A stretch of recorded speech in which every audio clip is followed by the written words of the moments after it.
You can move to the laundry room or leave. Mom announced at Thanksgiving dinner. We don't need your help anymore. Brother smirked. I left in silence. But a few days later, Mom called in a panic. Wait, you covered everything. Well, let's go. My name is Kiera. I'm 27 and I work as a nurse at a hospital in Rivermont, Ohio. For the last 5 years, I've been living with my mom in her house, the same house I grew up in. It wasn't supposed to be forever, but life has a way of changing your plans whether you like it or not. 3 years ago, Mom got diagnosed with diabetes and high blood pressure. The doctor sat us down and explained she'd need medication, regular monitoring, and lifestyle changes. I took over everything.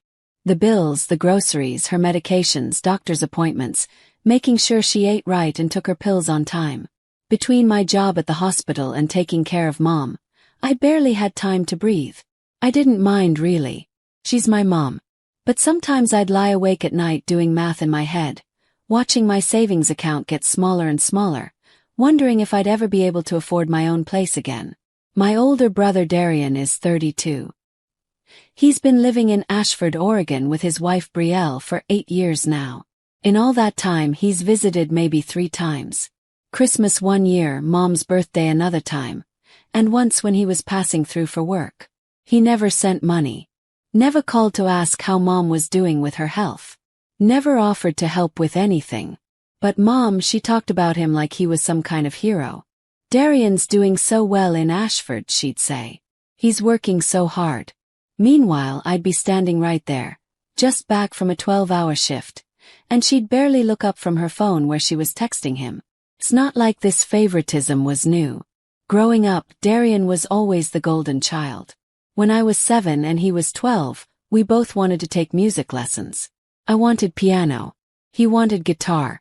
Mom said we could only afford one. So, of course, Darian got his guitar lessons. Got nothing. When I was in high school, I made honor roll every semester. Darian barely graduated. But when he got accepted to community college, Mom threw him a party and invited all the relatives. When I got accepted to nursing school with a partial scholarship, she said, "That's nice, honey," and went back to watching TV. I learned to live with it. That's just how it was. Darian was her favorite, and nothing I did would ever change that. So, I worked my shifts, paid the bills, took care of Mom, and tried not to think too hard about how unfair it all felt. 3 weeks before Thanksgiving this year, Mom's phone rang during dinner. She looked at the screen and her whole face lit up. "It's Darian," she said like he was calling from space instead of Oregon. I stirred the soup and half listened to her side of the conversation. A lot of "oh no" and "of course honey and we'll figure it out." When she hung up, she turned to me with this worried expression. "Darian and Brielle are having some financial troubles," she said. "They need to move in here for a while. Just temporarily until they get back on their feet." My stomach dropped. Move in here? When? They're driving down next week. Isn't that wonderful? I'll finally get to see my boy more often. Wonderful wasn't the word I would have used. Darian and Brielle arrived the week before Thanksgiving with a U-Haul full of stuff. I took the afternoon off work to help them unload, even though my back was killing me from lifting patients all week. Brielle walked into the house like she owned it, looking around with this expression like she was judging every piece of furniture. She's one of those people who always looks put together, even in jeans and a t-shirt. Meanwhile, I was in my scrubs, hadn't washed my hair in 2 days, and probably smelled like hospital disinfectant. They started carrying boxes upstairs, and I followed them. They walked right past the guest room and into my bedroom. I said, "That's my room." Brielle turned around. "Oh, we know, but we need a real bedroom. We're a couple. Your mom said you could move into the laundry room." I stared at her. "The laundry room? It's just temporary," Darian added quickly. "And you're just one person. We need the space more." I looked at Mom, who was hovering in the hallway. She wouldn't meet my eyes. "Kara, honey," she said, "they need a proper room.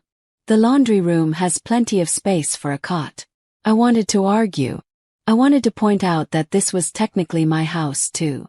That I'd been paying the mortgage for 3 years. But Darian and Brielle were already unpacking, and Mom was smiling at them like this was all perfectly normal. So I moved my stuff into the laundry room. It was terrible.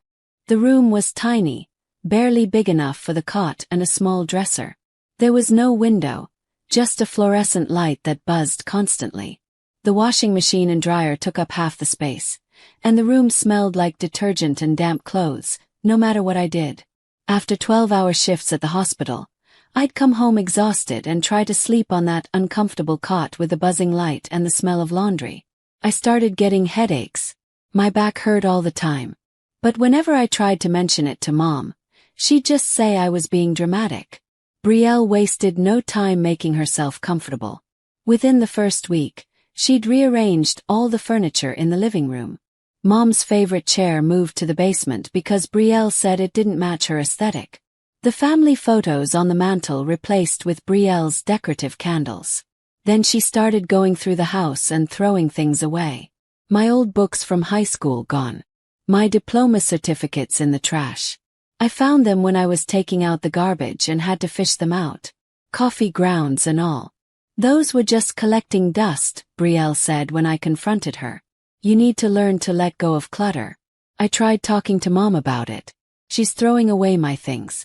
She's rearranging everything. This is your house. Mom just patted my hand. You're exaggerating, honey. Brielle is just trying to help. You always were dramatic. Brielle also had opinions about how much time I spent at home. Never mind that I worked 50-hour weeks at the hospital. If I was home in the evening, she'd make comments. Don't you have friends to hang out with? You're always here. It's weird for someone your age. Or, I thought working people were supposed to have social lives. I'd be sitting there after a 10-hour shift eating dinner, and she'd look at me like I was intruding in my own home. Darian never said anything. He'd just look uncomfortable and change the subject. Mom, of course, thought Brielle was wonderful. She's so organized, Mom would say. So put together. Darian is lucky to have her. I stopped trying to complain. Nobody was listening anyway. Thanksgiving was coming up and I'd been planning to cook like I always did. But 3 days before, Brielle announced she was taking over. No offense, Kiera, she said. But your cooking is terrible. We're tired of eating whatever you make for holidays. I'll handle Thanksgiving dinner. Mom actually nodded. That's very sweet of you, Brielle. Kiera, you can just relax this year. I wasn't sure whether to be insulted or relieved. Mostly insulted. Thanksgiving Day arrived and Brielle spent the entire morning in the kitchen. She kicked me out when I offered to help, saying she had everything under control. I retreated to my laundry room and tried to nap, but the smell of turkey cooking made it impossible. By the time dinner was ready, the table looked like something out of a magazine. Brielle had used Mom's good china, the stuff we only brought out for special occasions. She'd even made a centerpiece with fall leaves and candles. We all sat down, and immediately I could feel the tension. Mom was at the head of the table, Darian and Brielle on one side, me on the other. Mom kept fussing over Darian, asking him about work, about Ashford, about everything. She barely looked at me. I ate quietly, feeling like a ghost at my own family's table. After dinner, we moved to the living room. Mom was showing Brielle some old photo albums, the ones full of pictures of Darian as a kid. I started clearing the table, scraping plates, and loading the dishwasher. That's when Darian called me into the living room. Kara, come sit down, he said. We need to talk about something. I dried my hands and sat in the chair Brielle had declared didn't match her aesthetic. Mom was on the couch next to Darian and Brielle, all three of them facing me like this was some kind of intervention. So Darian started, glancing at Brielle. We've been talking and we've decided we're going to stay here long term. Maybe permanently. Blinked. Permanently. Yes, Brielle said. We think it makes more sense. We can help with Mom and it's more affordable than Ashford. Darian nodded. Which means we need to figure out the living situation. For adults in this house is too many. You either need to stay in the laundry room permanently or you need to find your own place. I couldn't believe what I was hearing. You're kicking me out. We're not kicking you out, Brielle said with an indulgent smile. We're just saying it makes sense for you to move on. You're young. You should be building your own life. I looked at Mom, waiting for her to say something. Anything. Kara, honey, Mom said softly. Maybe they're right. You should be living your own life, not wasting your youth taking care of your old mother. Darian and Brielle can help me now. You deserve to be free. I felt something break inside me. 3 years of paying every bill, buying every medication, making sure she ate right and took her pills on time. 3 years of spending almost everything I earned just to keep her comfortable and healthy. And this was how she saw it, like I was the one being helped. "Okay," I said quietly. "If that's what you all want, I'll leave." Mom reached out like she wanted to touch my hand, but I stood up before she could. "I'll pack tonight," I said. I went to the laundry room and started throwing my clothes into garbage bags. I didn't have much. Most of my stuff was still in boxes from when they'd kicked me out of my real bedroom. I worked quickly, mechanically, trying not to think too hard about what had just happened. My phone was on the cot and I grabbed it and called my friend Taryn. "Hey," she answered. "Happy Thanksgiving. How's dinner? Can I come stay with you?" Yes. My voice cracked a little. "Course. Come over right now." I loaded everything into my car. It only took 3 trips. Mom stood in the doorway watching me, wringing her hands, but she didn't try to stop me. Darian and Brielle had disappeared upstairs. I drove to Taryn's apartment on the other side of town. She opened the door and immediately pulled me into a hug. That's when I finally cried. I cried for everything. For the 3 years I'd spent taking care of Mom. For the money I'd spent that I'd never get back. For sleeping in a laundry room like I was some kind of burden. For the way Mom looked at Darian like he hung the moon while I was invisible. Taryn held me and didn't say anything. Just let me cry it out on her couch. Taryn held me and didn't say anything. Just let me cry it out on her couch. When I finally stopped, she made tea and we sat together. "Tell me everything," she said. So I did. I told her about Darian and Brielle showing up, about losing my room, about Thanksgiving dinner and their announcement. Taryn listened, getting angrier with every sentence. "They're using you," she said when I finished. "They've been using you this whole time." "I know," I whispered. "You know what though?" Taryn said, "Maybe this is good. Maybe this is exactly what you needed." I looked at her like she was crazy. "I'm serious," she said. "You've been stuck in that house for 5 years. Paying for everything, sacrificing everything and getting nothing back. Not even a thank you. Now you're free. You can actually live your life." "I don't feel free," I said. "Feel like I failed." "You didn't fail. They failed you." I stayed on Taryn's couch that night and for the first time in months, I actually slept well. No buzzing fluorescent light. No smell of detergent. No Brielle making passive-aggressive comments. Maybe Taryn was right. Maybe this was the beginning of something better. 4 days later my phone rang. It was Mom. "Kara," she said. Her voice sounded normal, cheerful, even like nothing had happened. "I need you to transfer me some money for my medications. I went to the pharmacy and they won't give them to me without payment." I stared at my phone. "Kara," she said. "So can you send it? I need about $940. They said the insurance didn't cover it this month." That's when I realized. Mom thought Medicare covered everything. She had no idea that I'd been paying $940 every single month out of my own pocket for her medications. She didn't know about the extra $320 for supplemental insurance. She didn't know about the $950 mortgage payment I'd been making. She thought I'd just been helping out a little with groceries. "Can't," I said. "Ask Darian." Hung up. A week passed. I stayed with Taryn and picked up extra shifts at the hospital. I needed to keep busy. Needed to not think about Mom or Darian or any of it. Then Darian called. "Kara, we need to talk," he said. He sounded stressed. "About Mom's medications. They cost $940 a month." "Are you serious?" I almost laughed. "Yeah, Darian. $940 a month every month for 3 years. That's insane. How is that even possible? Medicare doesn't cover everything. There's her diabetes medication, blood pressure pills, the supplements the doctor recommended. Adds up." "Well, you need to keep paying for it," he said.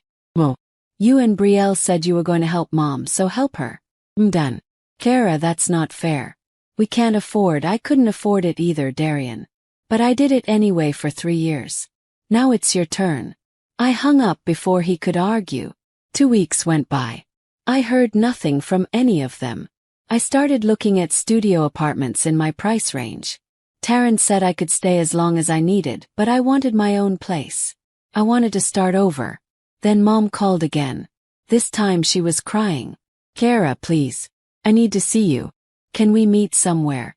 Part of me wanted to say no, but she sounded genuinely upset, so I agreed. We met at a cafe downtown on my day off. Mom looked tired. She'd lost weight, and there were dark circles under her eyes. She sat down across from me and immediately started talking. The bank called, she said, tears streaming down her face. They said the mortgage payment is overdue. I don't understand. I thought it was being paid automatically. I pulled out my phone and opened the banking app. I'd prepared for this. I'd made a spreadsheet with every expense over the last 3 years. I showed it to her. $950 a month for the mortgage.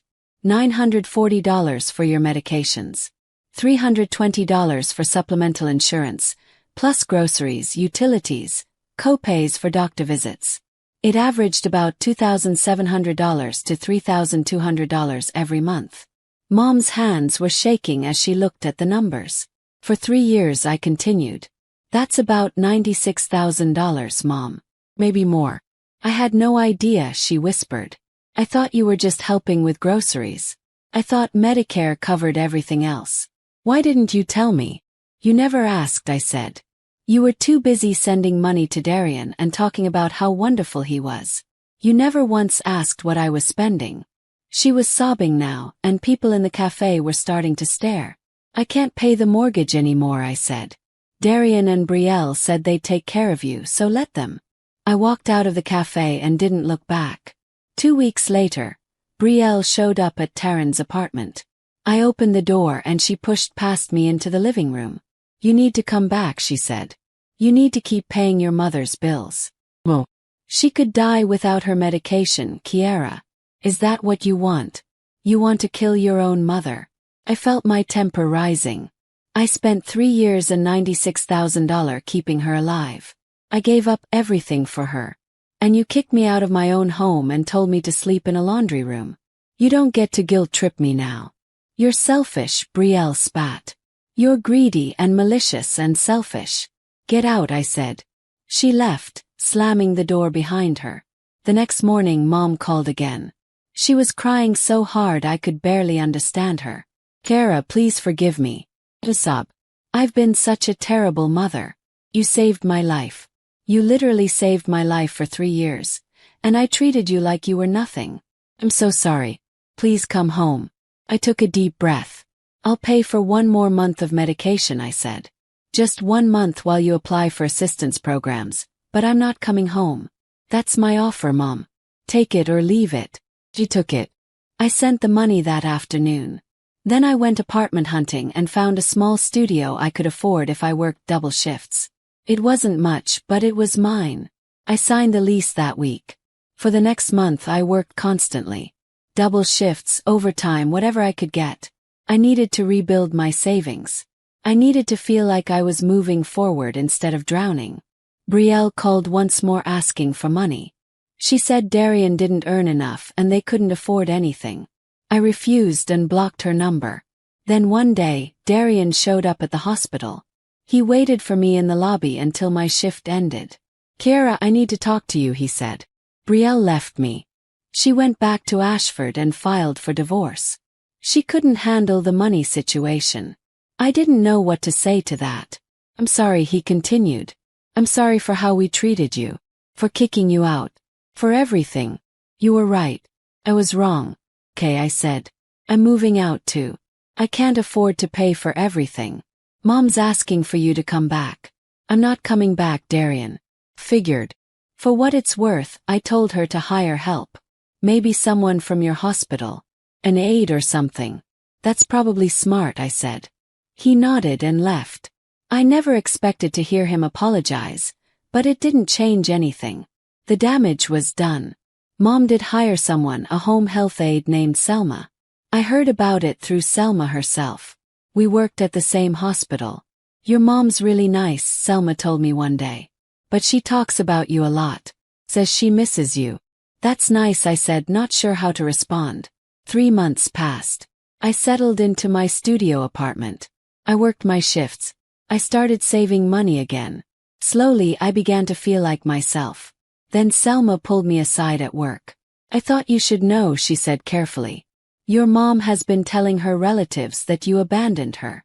That you're living comfortably while she suffers and you refuse to help. I felt rage bubble up inside me. After everything, she was still playing the victim. That night, I sat down and wrote a letter. I attached every bank statement, every receipt, every piece of evidence showing what I'd spent over 3 years. I sent copies to Mom, to Darian, and to every relative Mom had been complaining to. Within days, my phone started ringing. The relatives called one after another. My aunt, my uncle, 2 cousins I hadn't spoken to in years. They all said the same thing. Kiara, we had no idea. We're so sorry we believed her. You're an amazing daughter. I accepted their apologies but kept the conversation short. I wasn't interested in rehashing everything. The truth was out. That was enough. A week after I sent the letters, Mom called and asked to meet again. Same cafe as before. She looked different this time, smaller somehow, older. She sat down and didn't say anything for a long moment. I read your letter, she finally said. I saw all the statements, all the receipts. But I need to tell you something, she continued. Her voice was shaky. Something I should have told you a long time ago. I always treated Darian better than you. I know I did. And it wasn't fair. I waited. He just seemed more promising, you know? More ambitious. I thought he was going to do great things. And you were always so quiet, so content to just help. I took you for granted. Yeah, I said. You did. I was a terrible mother to you. I let you down in every way that mattered. And I'm sorry. I'm so sorry. Tears were running down her face, but I felt numb. I'd wanted to hear this for years, but now that she was saying it, it just felt empty. I appreciate the apology, I said. But it's going to take time, Mom. A lot of time, and our relationship is never going to be the same as it was. I know, she whispered. No. We sat there for a while longer, not saying much. Eventually I finished my coffee and left. I didn't hug her goodbye. Life moved on. Kept working my double shifts. Kept saving money. Slowly my bank account started to look healthy again.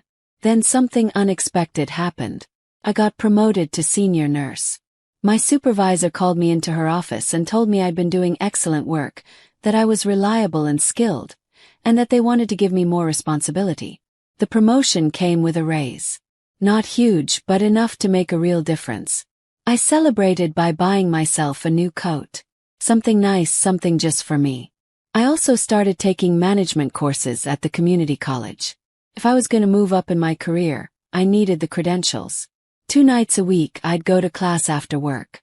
It was exhausting, but it felt good to be working towards something. Mom sold the house. She couldn't afford to keep it, not without my help.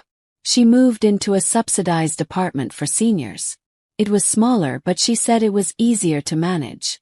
She was becoming more independent, learning to handle her own medications and appointments with Selma's help. Darian found a permanent job at a shipping company. It wasn't glamorous, but it was steady. He started sending Mom money every month to help with expenses. Not much, but something. 6 months after I left, the hospital management called me in for another meeting. They offered me a position in human resources. Senior HR coordinator. Came with a significant pay increase and better hours. Accepted immediately. The new job changed everything. Suddenly, I was making more money than I'd ever thought possible. I was working normal hours. Had weekends off. Had a life. I found a better apartment, a 1-bedroom in a nice neighborhood. I bought real furniture instead of secondhand stuff. I started going out with friends again.